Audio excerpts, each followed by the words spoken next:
Përshëndetje miq. Të ndëgjojmë kryeministrin ton Albin Kurtin duke shpjeguar për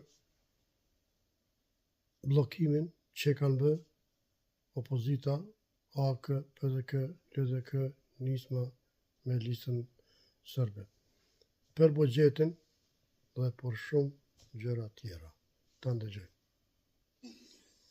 Bashk kundër qeverisë vetëvendosjes, me fjalë tjera e refuzuan konstituimin, e refuzuan bashkëpunimin, e refuzuan qeverin Kurti 3, e refuzuan Glauk Konjufsa 1, por gjithashtu janë të njëjtë që refuzuan Albulena Haxhiun, gruan më të votuar në legjislaturën e 9 për kryetare të kuvendit, dhe janë sërish të njëjtë që refuzuan edhe votimin e marrëveshjeve ndërkombëtare, refuzuan buxhetin e komunave Prishtinë, Gjilan e Zubin Potok, refuzuan ta financojnë RTK-n dhe refuzuan buxhetin 4 miliardësh për vitin 2026.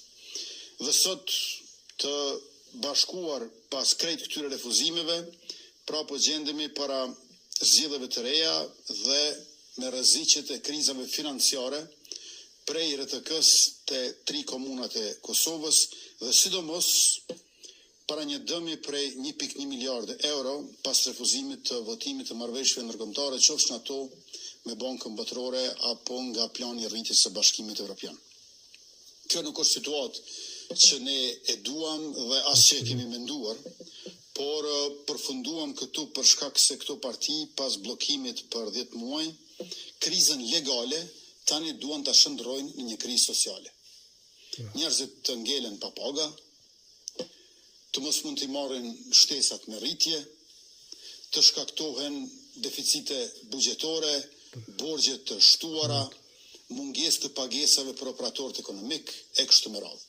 Pra një krizë e cila është veç se legale dhe procedurale, dëshirojnë që ta shndrojnë në krizë sociale, sepse krizë ekonomike e financiare në vendin tonë nuk ka. Buxhetin e kemi gjetur 2.4 miliardë në vitin 2021, pas 5 vjetëve po bëhet 4 miliardë. Pra një rritje për 2/3.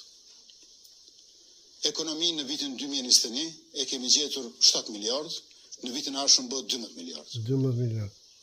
Kosova nuk ka krizë ekonomike, nuk ka krizë financiare, nuk ka... Në gjut miq, respekt për këtë burr, respekt për kryeministin ton. Allah Zoti ja bot. Respekt miq, kaloni mirë.